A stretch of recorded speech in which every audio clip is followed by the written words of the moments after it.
Rádio Brasil Central. Em Goiânia, 7 horas. Agora, pela Rádio Brasil Central e RBC FM 90,1, o Mundo em sua casa.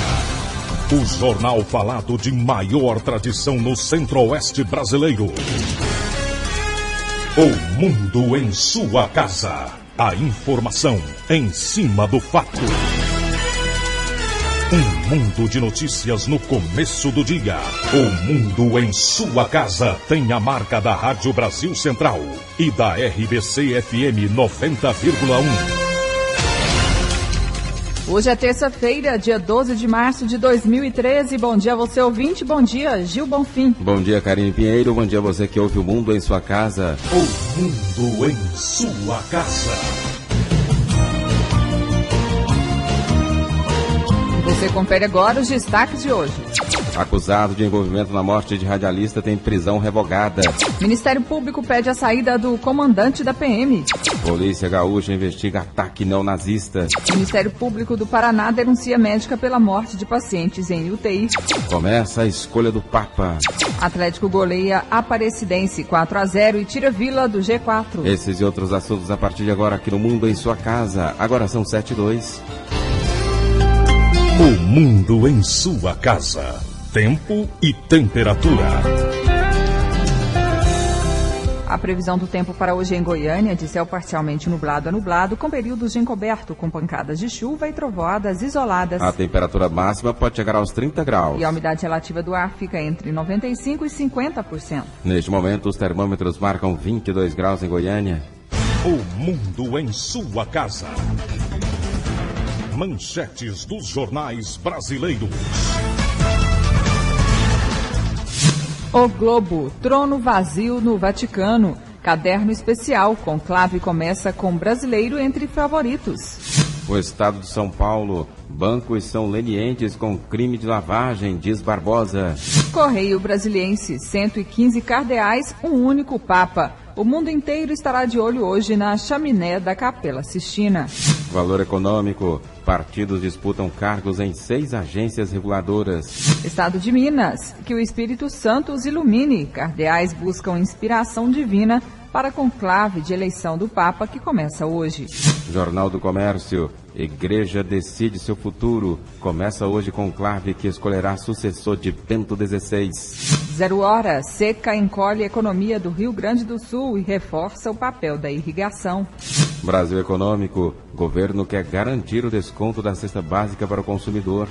O popular cursinho sabia de padrão em gabaritos de concursos. Diário da Manhã, alumínio, veneno na cozinha. 7:03. O Mundo em sua casa. A política em Goiás.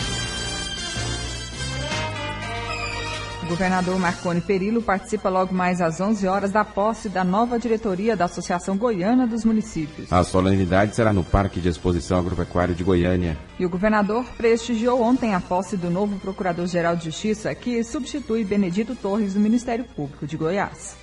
Eleito por maioria dos membros do Ministério Público de Goiás e nomeado por decreto do governador Marconi Perillo, o promotor Lauro Machado Nogueira tomou posse no cargo de Procurador-Geral de Justiça, tendo como meta diminuir o déficit de 60 promotores. De imediato, nós vamos dar posse aos promotores que foram aprovados no último concurso. Pretendemos abrir um outro concurso esse ano, tanto para cargos administrativos, servidores, quanto para promotores, para suprir as vagas em aberto. E vamos também dar início à montagem da equipe para cumprir as metas que nós divulgamos durante a campanha. E regionalizar a atuação dos promotores da Justiça. Tem regiões que necessitam mais de atuação na área do meio ambiente, outras nas questões administrativas, da improbidade administrativa. A gente quer conduzir os promotores ou estimular os promotores a fazer um trabalho conjunto para as demandas regionais. Presente na posse de Lauro Machado Nogueira como Procurador-Geral de Justiça, o governador Marconi Perillo falou de uma relação entre o governo e o MP de muita coerência e respeito. O Ministério Público é responsável pela defesa dos interesses da sociedade, dos interesses objetivos e dos interesses difusos. É o guardião da Constituição no que se refere aos direitos dos cidadãos. Eu mantenho uma relação com o Ministério Público de muita coerência e respeito desde que iniciei a minha atividade na vida pública. desde que fui deputado estadual. Minhas posições em relação à independência, à autonomia e ao fortalecimento do MP sempre existiram, quer quando fui parlamentar, quer quando fui governador.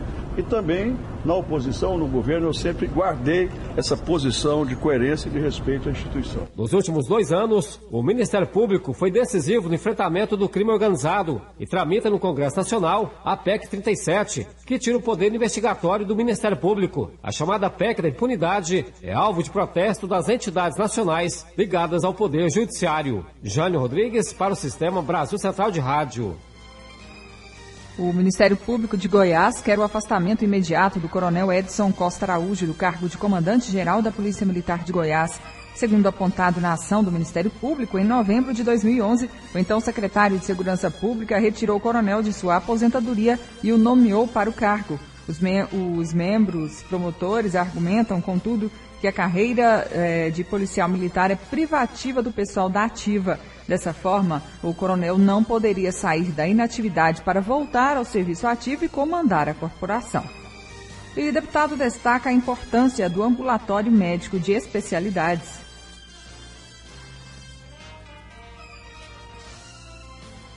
A Secretaria Estadual da Saúde vem promovendo constantes reuniões com prefeitos e secretários municipais de saúde no sentido de difundir o programa AME. A proposta é a sua instalação em cidades polos, numa parceria entre estados e municípios.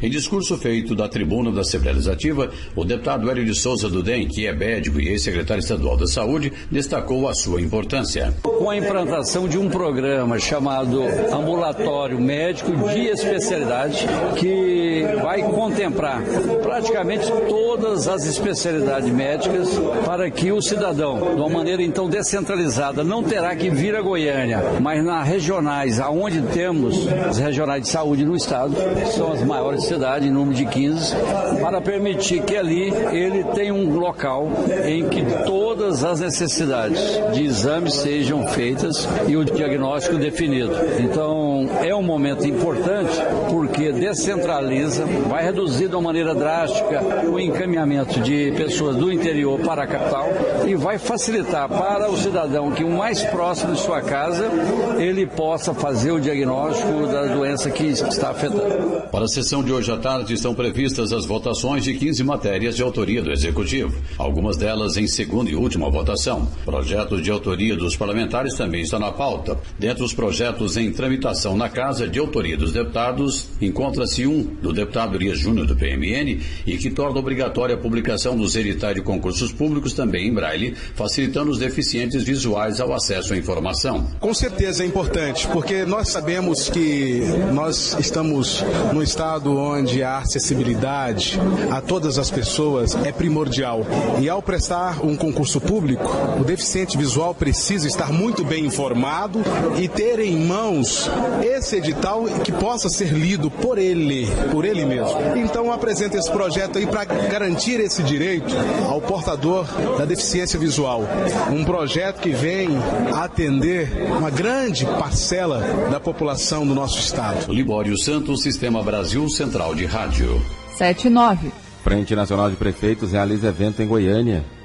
Cerca de 30 prefeitos goianos participaram do 3º encontro regional, realizado na tarde de ontem e que é preparatório para o encontro nacional, a ser realizado em abril, em Brasília. O tema principal é o desenvolvimento sustentável. O prefeito de Anápolis, Antônio Gomide, dá exemplos dos assuntos discutidos. Saneamento, água tratada e esgoto. Nós temos trabalhado que cidades de médio porte, grande porte, capitais, nós não temos mais condições no Brasil de podermos aí não falar em água 100% de água tratada e atingirmos aí a média acima de 80% de esgoto dessas cidades principais. Nós temos muitas cidades ainda de médio e pequeno porte que ainda faltam muito pavimentação, muita drenagem, que é o grande problema em relação às inundações. Um tema polêmico que foi debatido é a judicialização ou criminalização da política. E o prefeito de Aparecida de Goiânia, Maguito Vilela, explica do que se trata. Muitas vezes tem um erro formal, um erro técnico e você responde uma ação criminal por improbidade administrativa que não tem nada a ver. Então eu acho que esse é um tema que vai realmente mexer com o país, porque todos os prefeitos hoje se sentem incomodados com a interferência, às vezes, indevida de setores do Ministério Público e do próprio Poder. O prefeito de Trindade, Jânio Darro, que participou do evento, fala da importância de prefeitos discutirem problemas e soluções. Prefeitos de todo o estado de Goiás, numa reunião preparatória para o grande evento do Encontro Nacional de Prefeitos em Brasília. É muito importante porque nós temos que fortalecer os municípios. É onde as pessoas vivem, é onde possuem as maiores demandas. Então nós temos que discutir os problemas dos municípios para fortalecer então as cidades e elas se tornarem mais sustentáveis. O segundo encontro dos municípios com desenvolvimento sustentável vai ser realizado de 23 a 25 de abril na capital federal e vai contar com a participação de prefeitos de todo o país. Riva Cran para o Sistema Brasil Central de Rádio. 7h11. Governador Marconi Perillo se diz preocupado com a quantidade de comissionados no governo e também com a falta de investimento na CELG por parte da Eletrobras. Na visão do governador Marconi Perillo, a redução de cargos na administração pública estadual representa corte de gastos, mas passa também pelo caráter pedagógico. Marconi Perillo vai enviar um projeto de lei à Assembleia Legislativa de Goiás, pedindo a diminuição do número de comissionados no governo. As medidas de economia nós estamos fazendo permanentemente para que os ajustes sejam cumpridos. Ajuste fiscal, a lei de responsabilidade fiscal e para que a gente tenha cada vez mais eficiência no serviço público. A minha preocupação em relação a essa questão de cortes não é só voltada ao aspecto financeiro, mas também em relação ao aspecto pedagógico. Eu quero fazer a redução desses cargos, não só em relação a cortes de gastos, mas também quero enviar um projeto de lei à Assembleia Legislativa reduzindo o número de comissionados. Outro assunto que preocupa o governo é a falta de investimentos na CELG, depois que passou para o comando da Eletrobras. Marconi Perillo deverá se reunir nesta semana pela 4ª vez neste ano com o ministro de Minas e Energia, Edson Lobão, a fim de cobrar investimentos urgentes na CELG. Essa semana ainda voltaria a falar com o ministro de Minas e Energia e vou pedir a eles uma solução. Seja qual for a solução, nós precisamos de investimentos urgentes na empresa. Eu fiz a minha parte quando fui governador. Aliás, como governador estive no comando da empresa. Durante um ano nós conseguimos pagar os fornecedores um dia depois de apresentada a fatura. Nós conseguimos um forte equilíbrio em que pese não tivéssemos as condições financeiras para fazer mais mudanças na empresa. Essas condições vieram com os aportes que foram feitos através dos empréstimos tomados pelo Estado. Eu imaginava que no ano passado, depois que passamos a gestão da empresa ao controle da Eletrobras, as coisas pudessem andar mais rápido. Infelizmente, andaram menos rápido que o que desejávamos. Agora, isso não acontece só aqui. As outras 6 companhias estaduais federalizadas pela Eletrobras passam por essas dificuldades há muitos anos. Agora o governo federal resolveu privatizá-las. Não digo que foi um mau negócio, era o único que tinha. Não tinha 2 negócios. Eu pedi para ficar com o controle da empresa, pedi para ficar com a gestão, mas a decisão que foi tomada pela Presidente da República é de que a Eletrobras ficaria com 51%. E nós aceitamos porque era muito importante. Jânio Rodrigues para o Sistema Brasil Central de Rádio. 7h14. Acontece logo mais às 10h30 da manhã, solenidade de posse da nova diretoria da Associação Goiana de Municípios por um mandato de 2 anos. Para conhecer um pouco dos planos dessa nova diretoria, nós conversamos agora com o presidente da AGM, Cleudes Baré Bernardes. Bom dia. Bom dia, Karine. Bom dia, Gil. Prazer. Satisfação é nossa. Presidente, um grande desafio dos municípios é a obtenção de recursos. Como é que a associação vai trabalhar para que os recursos provenientes do governo federal cheguem às cidades? Olha, além da mobilização constante, que certamente nós estaremos intensificando nos últimos meses, aliás, nos próximos meses, nós também estaremos mobilizando a sociedade brasileira com a parceria com todos os presidentes das associações estaduais, em parceria com a Confederação Nacional dos Municípios, nós estaremos mobilizando a sociedade organizada, a imprensa, a OAB, aos segmentos de comunicação em massa, a fim de que a sociedade nos ajude a sensibilizar o Congresso Nacional e o governo federal a, de fato, entender que um país rico, um país sem miséria, passa pelo fortalecimento econômico do município. E é dessa forma que nós estaremos trabalhando a fim de que, de fato, a Constituição de 88 ela atinja os seus objetivos, que é fazer a distribuição justa das riquezas que crescem gradativamente neste país, mas que na realidade não são distribuídos com a mesma presteza aonde mora o cidadão, aonde mora a cidadã, aonde nós temos que oferecer os serviços públicos com qualidade e de forma inteligente. A sociedade clama por esse serviço público de qualidade. Nós vamos trabalhar nesse sentido. Como que a AGM tem acompanhado essa polêmica em torno dos royalties do petróleo? Olha, essa é uma luta já de 7 anos que a AGM, a Confederação Nacional, envolvida e com todos os prefeitos do Brasil, vem sensibilizando, tentando sensibilizar o Congresso Nacional para essa distribuição justa dos royalties do petróleo. Há muitos anos, os irmãos mais ingênuos ficou à mercê dessa riqueza que deveria já estar sendo distribuída. Agora, diante dessa derrubada do veto, há um alento para as prefeituras de todo o Brasil, para os estados brasileiros. Para se ter uma ideia, só em Goiás, cerca de 300 milhões de reais serão adicionados ao governo do estado, a Goiás, entre governo e prefeitura. Nós vimos que essa polêmica, ela só é polemizada para aqueles que se abastaram destes recursos e que agora, diante desse cenário, começam a choramingar aquilo que eles usurparam durante muitos anos, que é o estado do Rio de Janeiro, o Espírito Santo e parte do estado de São Paulo. Para nós, nada mais está sendo feito do que justiça. Aliás, uma justiça tardia, mas que ela vai vir agora em bons momentos, porque as prefeituras do Brasil, principalmente os prefeitos que têm como principal orçamento o Fundo de Participação dos Municípios e o ICMS. Esses recursos virão a fim de que possamos oferecer mais educação de qualidade, saúde, minimizar as grandes demandas da sociedade que são crescentes, mas que na realidade os recursos das prefeituras não crescem com a mesma versatilidade. E este recurso dos royalties, ele virá para ajudar os gestores a ter eficiência nas suas ações. Presidente, falando em demanda, a saúde seria o principal problema nos municípios. Como resolver a questão de que a maioria de pacientes do interior acaba se dirigindo à capital para resolver esse problema de saúde?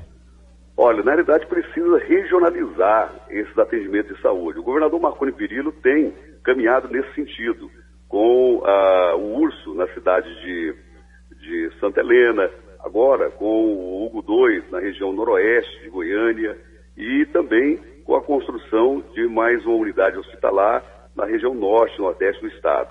É preciso descentralizar esses atendimentos.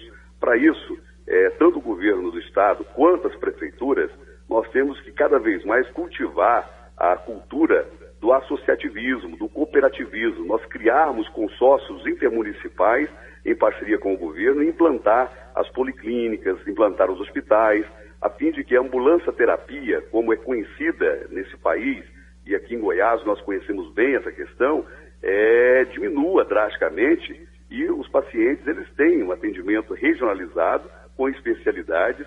Com isso, nós vamos atender melhor o paciente, vamos diminuir os investimentos, o transtorno. Isso é uma cadeia, é menos acidente, é menos tumulto, é menos correria e é mais eficiência na gestão. Então eu vejo que a regionalização da saúde é, sem sombra de dúvida, o caminho que deve ser tomado, seguido, ampliado, modernizado para minimizarmos esse que é o grande gargalo do nosso país. E outra coisa é a emenda constitucional 29. O governo federal, ele tem que se conscientizar de que para distanciar as classes sociais, ou seja, para encurtar as classes sociais, como é pregado estreitamento dessa discrepância social deste país, é preciso que o governo também seja responsabilizado pelo mínimo necessário de investimento na saúde. Hoje, somente os estados e os municípios que têm como obrigação constitucional fazer investimento. O município, por sua vez, 15%, o estado, 12%. O governo federal, ele não tem uma obrigação impositiva pela lei. Então nós precisamos de rever isso, mais dinheiro na saúde, mais planejamento, consequentemente, mais atendimento com eficiência. Presidente da AGM, Associação Goiana dos Municípios, que toma posse hoje, a partir das 10h30 da manhã. Cleudes Baré Bernardes, obrigado pela entrevista aqui ao Mundo em Sua Casa. Um bom dia. Eu agradeço, Gil, aproveito o espaço para, mais uma vez, convidar a sociedade ueniense, aos municípios que estão ouvindo nesse momento, para logo mais, às 10h30, lá na FGPA, na Pecuária, nós estaremos carinhosamente recebendo a todos, as presenças de vocês nos honram, e nós queremos, doravante, fazer uma parceria estreita com a imprensa, com os segmentos organizados, para juntos ecoarmos o brado de que o país rico passa pelo fortalecimento do município. Um grande abraço, foi um prazer. Obrigada, prefeito. Agora são 7h21. O Mundo em Sua Casa. Vamos falar de coisa séria. Você sabia que o alcoolismo e a dependência de drogas têm tratamento? A Associação Terapêutica Filadélfia é especialista no combate à dependência química. Aqui você encontra profissionais especializados e ambiente confortável, que inclui quarto, área de jogos, piscina e muito mais. Nós oferecemos todo o apoio para um tratamento eficaz e sigiloso. Mude de vida, liberte-se do álcool e das drogas. Ligue 3565-6367 e 8266-5209. Associação Terapêutica Filadélfia. O Mundo em Sua Casa. Política Nacional. O presidente do Supremo Tribunal Federal, Joaquim Barbosa, afirmou ontem que os ministros não cederão a pressões em relação ao questionamento da nova lei dos royalties. Na semana passada, o Congresso derrubou o veto da presidente Dilma Rousseff à nova divisão dos ganhos com o petróleo, o que prejudica os estados produtores como Rio de Janeiro e Espírito Santo. Depois da derrubada do veto, o governador do Rio de Janeiro, Sérgio Cabral, suspendeu os pagamentos do Estado, exceto os dos servidores, até que o STF decida sobre o caso. Já estão em andamento no Supremo ações que questionam a sessão de votação do veto e o relator dos processos, ministro Luiz Fux, deve dar uma decisão esta semana. Procurador-Geral da República, Roberto Gurgel, cobra agilidade na prisão de condenados do Mensalão. O Procurador-Geral da República, Roberto Gurgel, disse nesta segunda-feira que espera agilidade na prisão dos condenados no processo do Mensalão. Para Gurgel, enquanto não houver prisão, permanece na sociedade o sentimento de impunidade. Dos 25 condenados, 23 pegaram pena de prisão. Desses, 11 devem cumprir a pena em regime inicialmente fechado. A expectativa de Gurgel é que, até abril, os acórdãos sejam publicados para que as prisões sejam realizadas. Há um esforço muito grande do presidente Joaquim Barbosa e dos ministros todos do Supremo Tribunal Federal no sentido de viabilizar a publicação do acórdão, acredito que até abril, pelo menos, talvez até abril o acórdão deve estar sendo publicado. É preciso que aquelas pessoas que foram condenadas a penas privativas de liberdade tenham os mandados de prisão expedidos e sejam recolhidos, como o exemplo falava, como as pessoas pobres, como as pessoas desinfluentes são recolhidas à prisão. Enquanto isso não ocorrer, haverá ainda a dúvida e a preocupação da efetividade, se realmente isso vai acontecer, se a decisão vai se tornar efetiva. Gurgel também declarou à imprensa sobre a atuação do Ministério Público Federal, mesmo com a participação da Polícia Federal no caso. De Brasília, Marina Fauci. Agora são 7h24.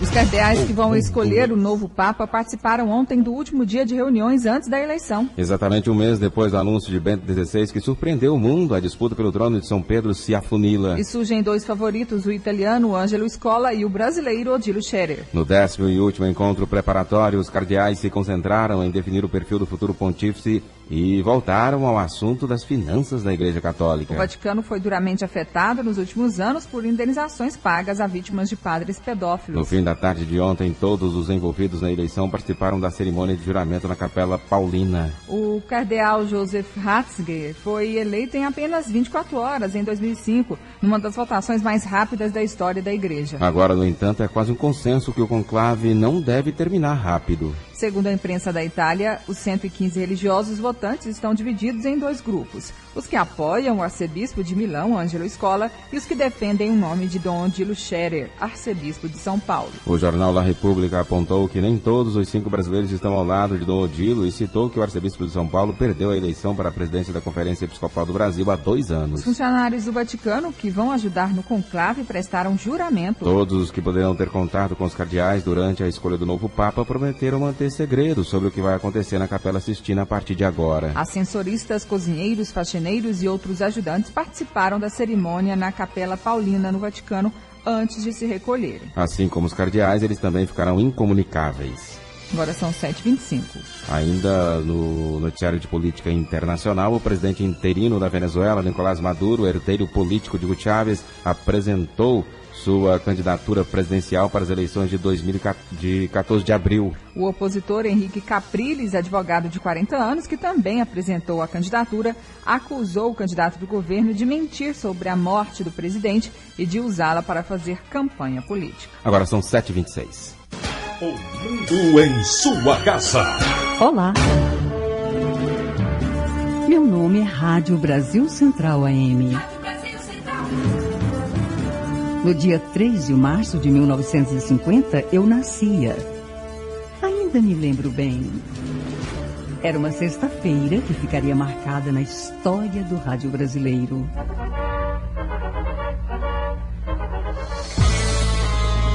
Durante todos esses anos, vivi revoluções, noticiei fatos que mudaram o rumo da humanidade, fiz as maiores coberturas esportivas e levei muita música para a casa dos meus amigos. Estava à toa na vida, o meu amor me chamou. Amigos que muitos chamam de ouvintes, mas para mim, ouvinte é mais que ouvinte. Ouvinte é o meu grande amigo. Olho o passado com orgulho, com a sensação de dever cumprido. Mas continuo preferindo olhar o presente e o futuro, oferecendo um jornalismo sério, a maior cobertura esportiva e a melhor programação musical. Nesse meu aniversário de 63 anos, eu, Rádio Brasil Central AM, agradeço sua amizade e sua companhia. Rádio Brasil Central AM, 63 anos de música, esporte e jornalismo. O mundo em sua casa. Um mundo de notícias no começo do dia.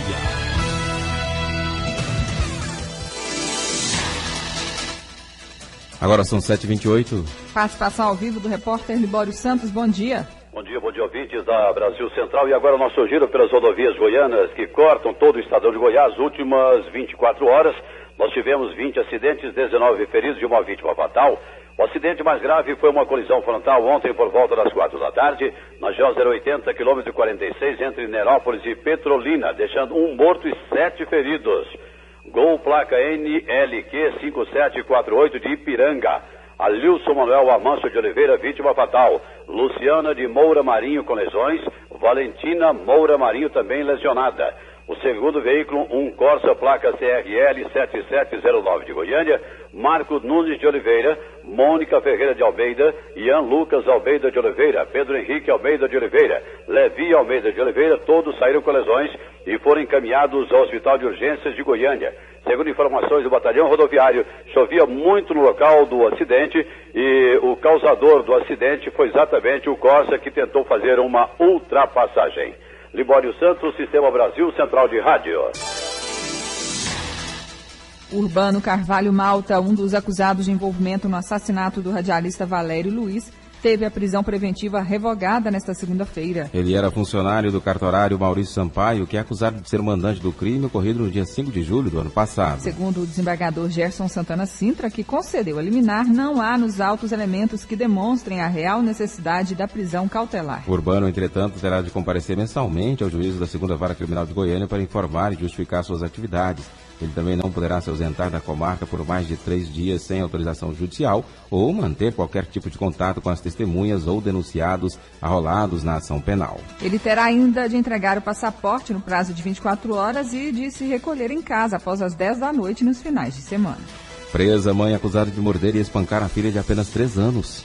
Mãe de uma garotinha de apenas 3 anos que está internada em estado grave no Hospital Materno-Infantil com hematomas provocados por espancamento em várias partes do corpo, Débora de Jesus Santos, de 26 anos, foi presa por policiais militares na cidade de Inhumas.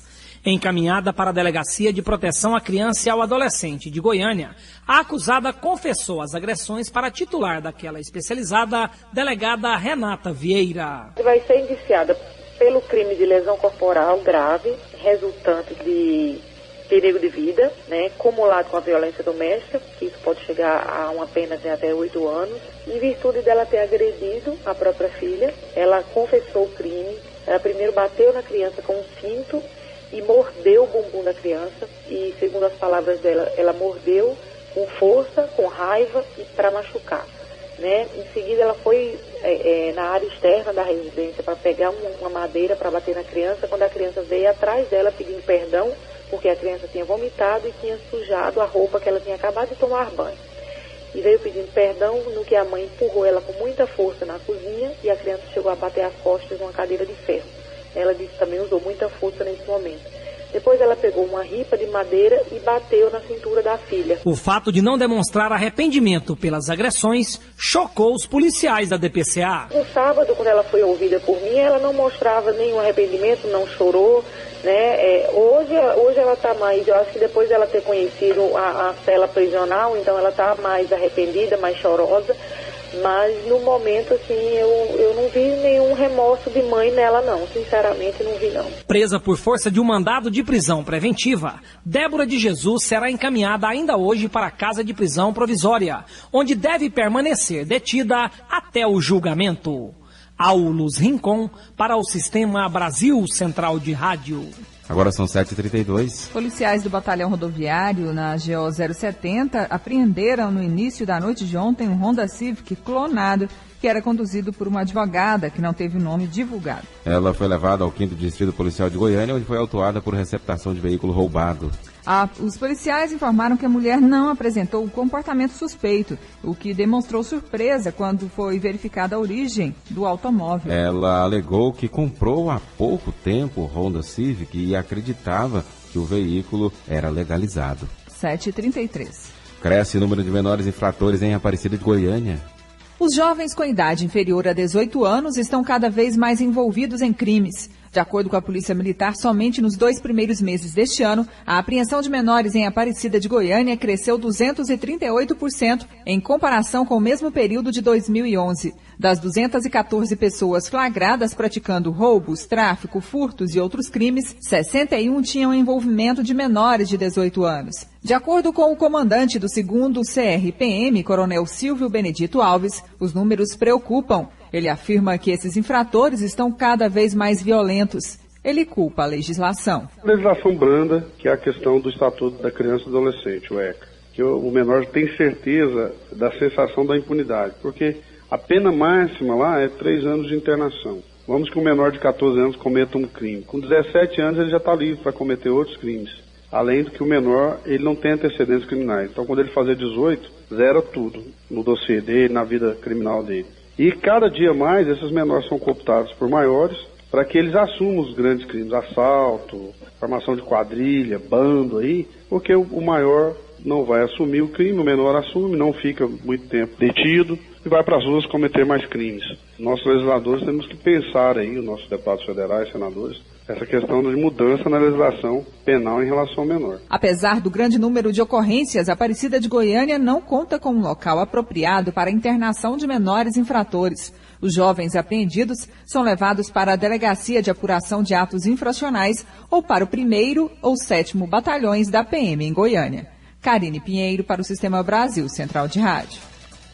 Agora são 7h35. Uma pessoa foi presa e um adolescente de 12 anos apreendido, suspeitos de matar o padre Raimundo Renan Valente, de 53 anos, na cidade de Angical, região oeste da Bahia. Não há detalhes da identidade dos envolvidos. Um deles, que já está detido em Barreiras, foi localizado na cidade de Roda Velha com o carro da vítima, que tentava vender por R$2.000. O adolescente foi levado ao Conselho Tutelar de Barreiras para prestar depoimento. Um terceiro suspeito está sendo procurado pela polícia. Segundo a Polícia Civil, um dos autores do crime é do estado de Goiás e costumava se hospedar na casa paroquial. A identidade do suspeito está sendo preservada. O segundo homem apontado pelas investigações também não teve o nome revelado. Segundo a polícia, ele é natural da cidade de Barreiras. 9 pessoas foram presas após o jogo entre Vila Nova e Goiás no domingo em Goiânia. As confusões ocorreram do lado de fora do estádio Serra Dourada após a vitória do time esmeraldino por 2-0. Em um dos casos, a Polícia Militar prendeu 4 jovens que atropelaram um motociclista e fugiram em alta velocidade. Segundo a PM, um deles apontou uma arma contra os policiais que atiraram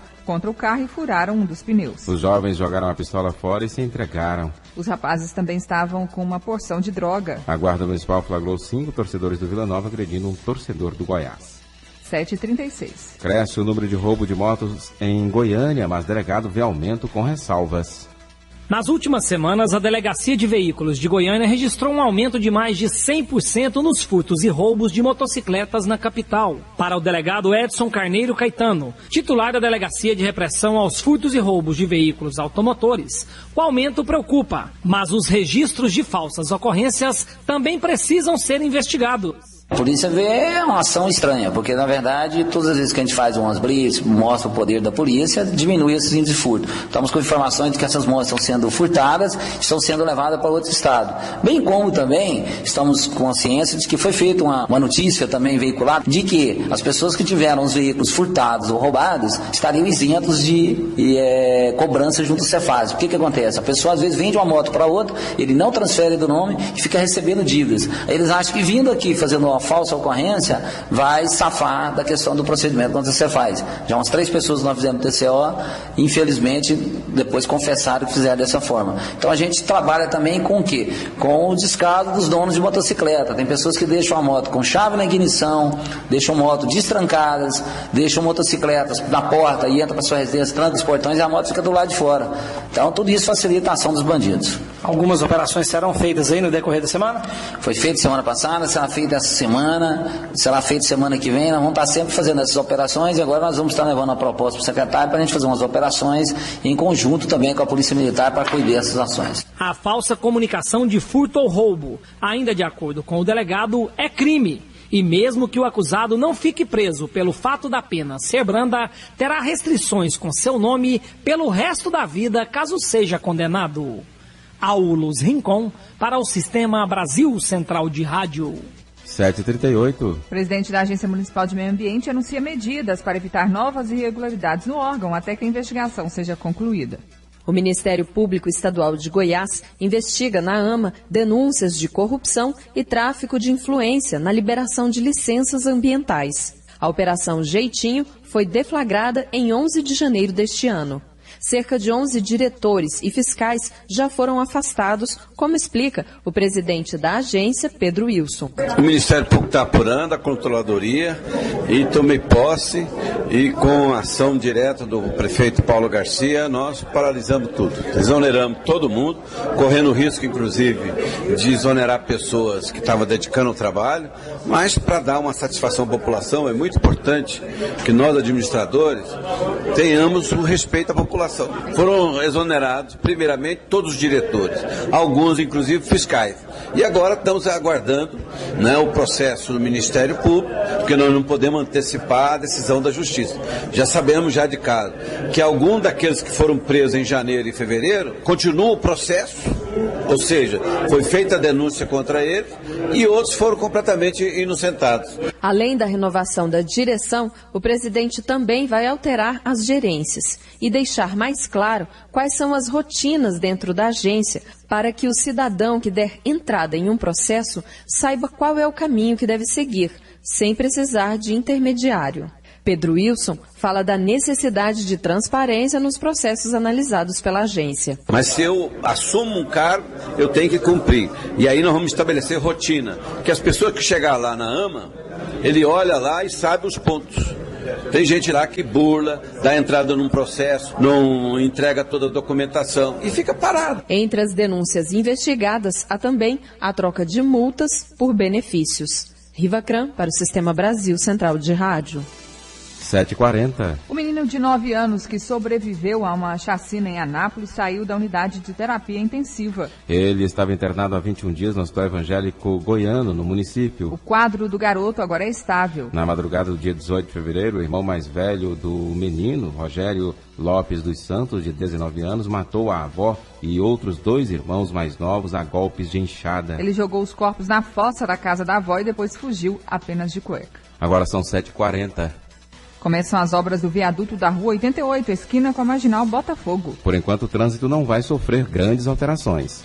Segundo estimativas da Agência Municipal de Trânsito, cerca de 40 mil veículos passam diariamente pela Marginal Botafogo. Um dos pontos mais críticos é o cruzamento da Rua 88, que liga a região leste e sul da capital, sendo também uma via alternativa para a BR-153. Em dias de jogos, no estádio Serra Dourada, toda a região é afetada com longas filas e muito transtorno. Com a construção do viaduto, a Prefeitura espera resolver o problema do congestionamento e devolver mais fluidez à Marginal Botafogo. Segundo o secretário municipal de obras, Luciano de Castro, a previsão é de 240 dias para o final da construção, com interdições parciais no trânsito. Quando a gente tiver que interditar, que não vai ser interditada em momento nenhum a totalidade da Marginal Botafogo, e nem da Avenida A e nem da Avenida E, vai ser mais o final da obra, onde vai ser interditada apenas uma faixa de cada avenida, para que a gente possa diminuir o transtorno que uma obra causa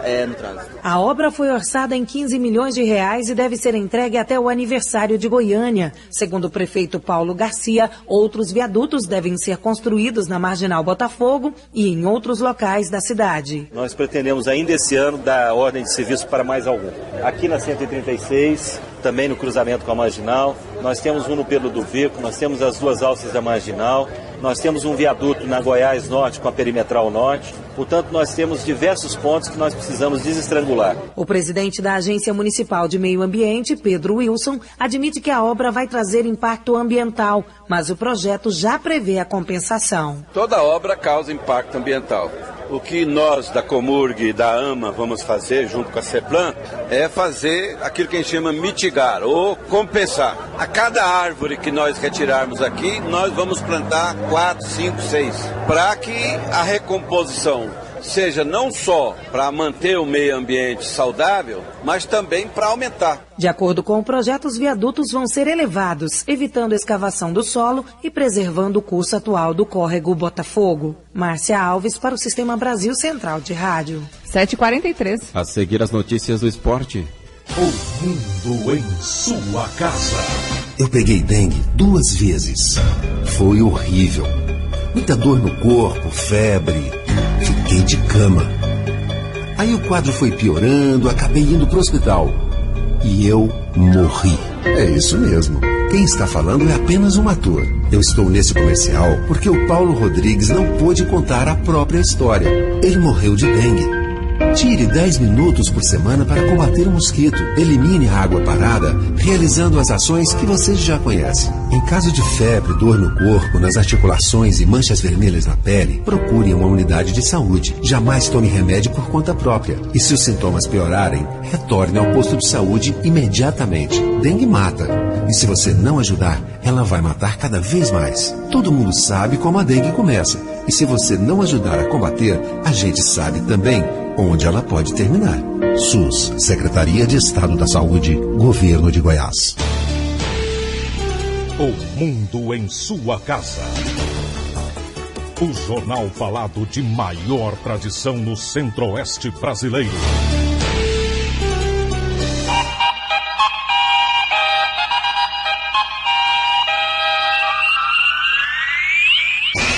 O mundo em sua casa. Esporte. Morreu ontem no Rio de Janeiro, aos 92 anos, o Wilson Fittipaldi, o patriarca da família, que é uma das principais responsáveis pelo desenvolvimento do automobilismo no Brasil. O vasto bigode e a descendência italiana lhe renderam o apelido de Barão. Participou de corridas, ajudou a fundar o Autódromo de Interlagos e a Confederação Brasileira de Automobilismo. Barão também foi pioneiro fora das pistas. No fim dos anos 40, se tornou o primeiro narrador de automobilismo do rádio brasileiro e pôde viver a emoção de contar para todo o país, em 1972, o feito do filho mais novo, Emerson. Emerson, o primeiro brasileiro campeão mundial de Fórmula 1. Terminou ontem a primeira rodada do segundo turno do Campeonato Goiano. O Atlético goleou a Aparecidense 4-0 e entrou no G4. Com 14 pontos conquistados, o Dragão assume a quarta colocação e está na zona de classificação para as semifinais do campeonato, deixando Vila Nova de fora. Com a derrota, a Aparecidense segue com 15 pontos, 1 à frente do Atlético e 8 atrás do vice-líder Goianésia. O Atlético ignorou a boa campanha da Aparecidense no Campeonato Goiano. Venceu por 4-0 o atual terceiro colocado. Ontem no estádio Serra Dourada, com público pagante de pouco mais de 2.000 torcedores. Os gols no primeiro tempo, Pipico e Robson. No segundo tempo, 2 gols do atacante Ricardo Jesus, que já passa a ser o artilheiro do Campeonato Goiano com 7 gols marcados. Vitória diante da Aparecidense e o próximo jogo contra o Craque somente no domingo. A reapresentação acontece hoje à tarde. O Atlético, pela primeira vez, está no grupo dos melhores colocados, os classificados para a próxima fase do Goianão. E agora, o grito da torcida é único. O Atlético voltou. Eric Maravilha, para o Sistema Brasil Central de Rádio.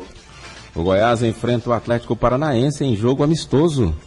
Após a vitória no clássico de domingo, 2-0 contra o Vila Nova, nesta terça-feira, às 4h, acontece a reapresentação do elenco do Goiás. Amanhã, o Goiás faz um jogo-treino beneficente diante do Atlético do Paraná. 4h, Serra Dourada. As arquibancadas não serão abertas, apenas as cadeiras. Um posto de troca será montado a partir das 2h, amanhã, bem próxima à entrada das cadeiras no Serra Dourada. 2 quilos de alimentos dão direito a um ingresso. O técnico Anderson Moreira comanda a reapresentação na tarde desta terça-feira e pode até escalar alguns titulares para o jogo-treino beneficente amanhã, 4h, no Serra Dourada, diante do Atlético do Paraná. Vinícius Silva para o Sistema Brasil Central de Rádio.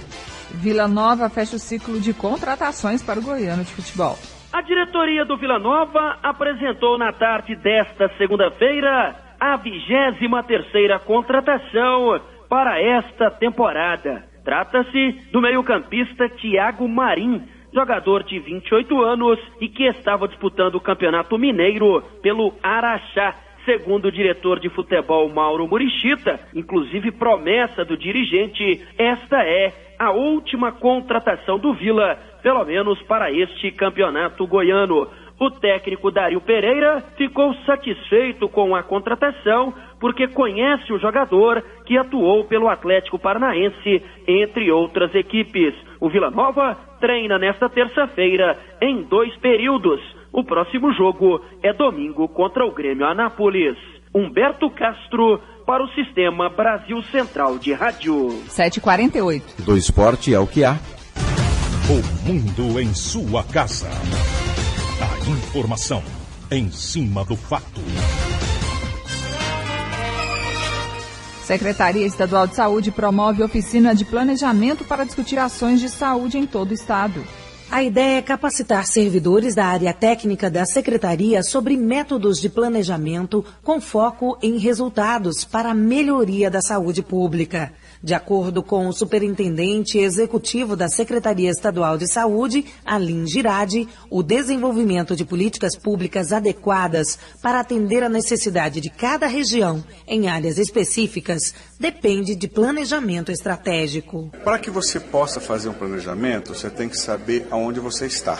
Você tem que saber a situação de saúde do estado, ou do município, ou de onde você queira trabalhar. Por exemplo, você tem que saber a taxa de mortalidade infantil, tem que saber o pré-natal como está, você tem que saber AIDS, quantos médicos nós temos no interior, quais são as unidades, nós temos que saber sobre dengue, isso é, você tem que ter a noção completa do processo, você tem que saber qual a situação do estado. Em sabendo a situação do estado, você tem que desenhar o caminho para resolvê-la, se ela precisar de resolução. Então é isso, você tem a situação e o planejamento é construir um caminho para resolver aquela situação. Segundo a assessora técnica da Secretaria Estadual de Saúde, Maria Lúcia Carnelosso, há uma preocupação em avaliar a saúde pública em geral trabalhando em conjunto com os municípios. O que nós estamos fazendo na Secretaria está redundando e melhorando a saúde lá na ponta para a população de uma forma geral,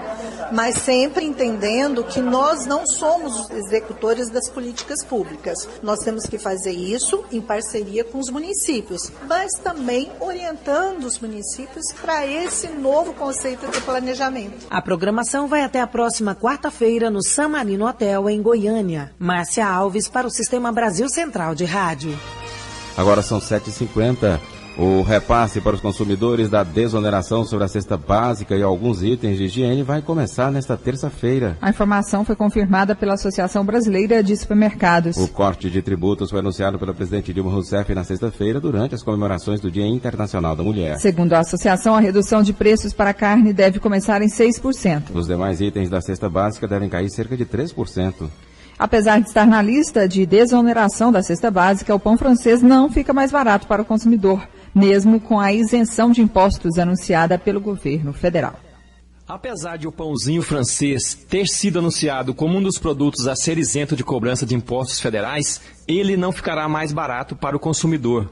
O presidente do Sindipão Goiás, Luiz Gonzaga de Almeida, diz que desde 2008 já não recaía mais tributos como IPI e CONFINS. O dirigente diz, no entanto, que o preço fica estável. Desde 2008, quando dessa medida, os preços ficaram estáveis.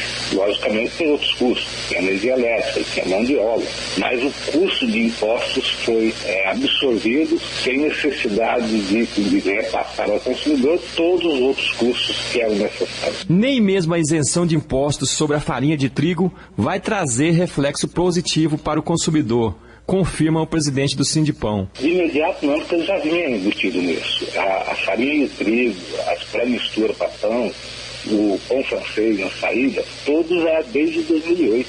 Essas medidas, mas eram medidas provisórias que já vinham acontecendo. Enquanto do pão francês pertencer à cesta básica, a presidente disse que as mercadorias da cesta básica iam ter um retrocesso no preço. Mas o caso específico do pão, do leite, que já eram isentos do PIS e CONFINS, já tinham o preço correto sem os impostos. Essas mercadorias não vão retroceder de preço. Para desonerar a cesta básica, o governo federal vai zerar a incidência de impostos em 16 itens, como carnes, arroz, feijão, café, açúcar, leite, óleo, frutas e legumes. O Wilton Vieira, para o Sistema Brasil Central de Rádio. 7h53. E a inflação oficial se aproxima de teto da meta em fevereiro. O setor produtivo em Goiás está em alerta devido ao crescimento da inflação. De acordo com o IBGE, o Índice Nacional de Preços ao Consumidor Amplo, IPCA, subiu 0,60% em fevereiro, após alta de 0,86% em janeiro. No acumulado de 12 meses até fevereiro, o índice utilizado nas metas de inflação do governo avançou 6,31% no mês passado, aproximando-se do teto previsto para este ano, de 6,5%. Segundo o economista da Federação das Indústrias de Goiás, Cláudio Henrique de Oliveira, o avanço da inflação preocupa. Ele não descarta a possibilidade de repasse do aumento dos custos ao consumidor final. Pelos levantamentos realizados até agora, uma predisposição de não repassar ao preço, até porque a demanda hoje está reprimida e prejudicando, sim, a atividade industrial. Só que, se a matéria-prima, os principais produtos industrializados do nosso estado, tiver um reajuste, tiver um aumento de preço, num primeiro momento, o empresariado ele consegue suportar essa majoração sem repassar ao preço. Num segundo momento, fazendo análise de suas planilhas de custos, ele vai observar um momento adequado para repassar o preço, porque é um fato que não tem como deixar de ser repassado, ocasionando dessa forma uma elevação do preço ao consumidor final. O Banco Central, diante do cenário de maior pressão, já reconheceu que a inflação não deve ficar na meta deste ano. Na semana passada, o Comitê de Política Monetária manteve a Selic em 7,25% ao ano. Karine Pinheiro, para o Sistema Brasil Central de Rádio. Após abrir em queda, o dólar mudou de rumo e fechou em alta ante o real nesta segunda-feira, após o Banco Central voltar a atuar no mercado. O dólar fechou ontem cotado a R$ 1,95, em alta de 0,5%. Agora são 7h55. Prefeitura de Aparecida de Goiânia oferece desconto para quem pagar o IPTU em dia. O desconto só vai ser concedido para o contribuinte que optar em pagar o IPTU ou o ITU devido ao município de Aparecida de Goiânia até o dia 15 deste mês, em parcela única. A outra opção, mas aí perde-se o desconto, é parcelar o imposto em até 10 vezes, desde que a parcela mínima não seja inferior a R$ 40. O vencimento da primeira parcela, no caso do parcelamento do imposto, também vai ocorrer no dia 15. A superintendente de Receitas Tributárias da Prefeitura de Aparecida de Goiânia, Nélia de Paula, lembra que são mais de 250 mil imóveis no município e quem pagar em dia vai concorrer a prêmios. Todos os anos tem sido feita a campanha do IPTU dá prêmios. O contribuinte com seus impostos em dias, ele vai a algum dos pontos de atendimento ao cidadão disponibilizados pelo município e lá ele retira cupons que ele insere em urnas lá dispostas. E ao final do ano são sorteados alguns prêmios. Dentre os prêmios houve aí bicicleta, televisão, 2 motos e um automóvel. Tem sido assim todos os anos. O contribuinte que vai pagar o IPTU recebeu o carnê no endereço cadastrado na Secretaria de Fazenda do município. Já o devedor do ITU deve procurar nos postos de atendimento da Prefeitura de Aparecida, no setor Garavelo, no centro e no bairro Nova Cidade, ou nas lojas de atendimento na Vila Brasília, na Cidade Livre e no setor Santa Luzia, ou ainda nos pontos de atendimento da Prefeitura instalados nos VaptVupts do Buriti Shopping e do Araguaia Shopping em Goiânia, para pegar a via do imposto e pagar. Fábio Maurício, para o Sistema Brasil Central de Rádio. 7h57. Operadoras de telefonia têm até junho para melhorar a qualidade dos serviços. Esse é o prazo concedido pela Anatel para adaptação às novas regras da telefonia fixa. Hoje a Anatel exige o cumprimento mínimo de 70% de chamadas completadas. Essa exigência vai passar para 92% em caso de chamadas locais e 93% para interurbanos. Isso significa que de cada 10 chamadas, pelo menos 9 deverão ser completadas. As operadoras de telefonia lideram o ranking de reclamações no Procon Goiás. Os problemas vão além da má qualidade do serviço. Segundo a gerente de atendimento do Procon estadual, Limari Ferreira, o desrespeito aos contratos está entre as principais reclamações. A maioria das reclamações é com relação a contrato, ou seja, eu contrato um plano, a telefonia me vende aquele plano e depois ela altera o plano, ou ela embute alguma cobrança que não está prevista naquele plano, e aí os consumidores nos procuram para resolver essas questões. Mas a maioria das reclamações é referente a contrato. De acordo com a gerente do Procon Goiás, Limari Ferreira, boa parte dessas reclamações deveria ser resolvida pelo próprio serviço de atendimento ao cliente da empresa. Qual que é o objetivo do Procon? É que esses consumidores não venham ao Procon, que a empresa resolva essas demandas junto ao FAC da empresa, que a empresa cuida do seu consumidor, ou seja, do seu cliente. E não é isso que está acontecendo. O consumidor reclama junto à empresa, a empresa não soluciona e o consumidor tem de vir ao Procon para ter o problema dele solucionado. A gerente do Procon, Limari Ferreira, informou ainda que de janeiro até o último dia 7 foram registradas 1.300 reclamações contra empresas de telefonia fixa. O número é 10% maior do que o registrado no mesmo período do ano passado. Gil Bonfim para o Sistema Brasil Central de Rádio. O Ministério Público do Paraná denunciou a médica Virgínia Soares de Souza e outras 7 pessoas pela morte de pacientes internados na UTI do segundo maior hospital público de Curitiba. A denúncia aponta a morte de 7 pacientes por asfixia na UTI do Hospital Evangélico em Curitiba. Segundo os promotores, eles teriam sido vítimas de uma combinação letal. Medicamentos que paralisam os pulmões associados a pouco oxigênio no aparelho respirador. Os promotores denunciaram a médica-chefe de UTI por 7 homicídios duplamente qualificados por não dar chance de defesa à vítima e por motivo torpe. Outros 3 médicos e 2 enfermeiras foram denunciados por coautoria em algumas dessas mortes. Eles também devem responder por formação de quadrilha junto com um enfermeiro e uma fisioterapeuta do hospital. A Justiça tem 5 dias para decidir se abre ou não processo judicial.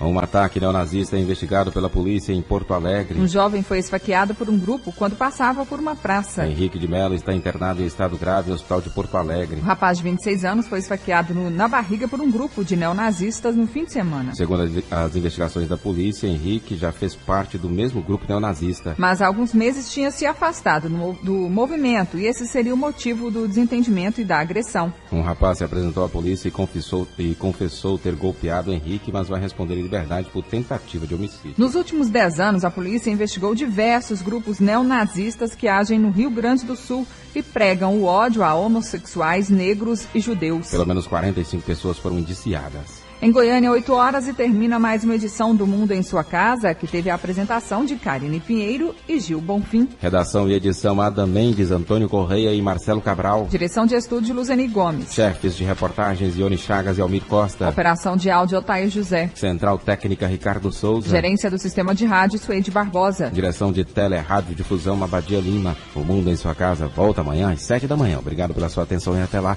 Bom dia, Karine. Bom dia, até amanhã. Este foi, pela Rádio Brasil Central e RBC FM 90,1, O Mundo em Sua Casa. O jornal falado de maior tradição no Centro-Oeste brasileiro. O Mundo em Sua Casa. A informação em cima do fato. Um mundo de notícias no começo do dia. O Mundo em Sua Casa voltará sempre com a marca da Rádio Brasil Central e da RBC FM 90,1.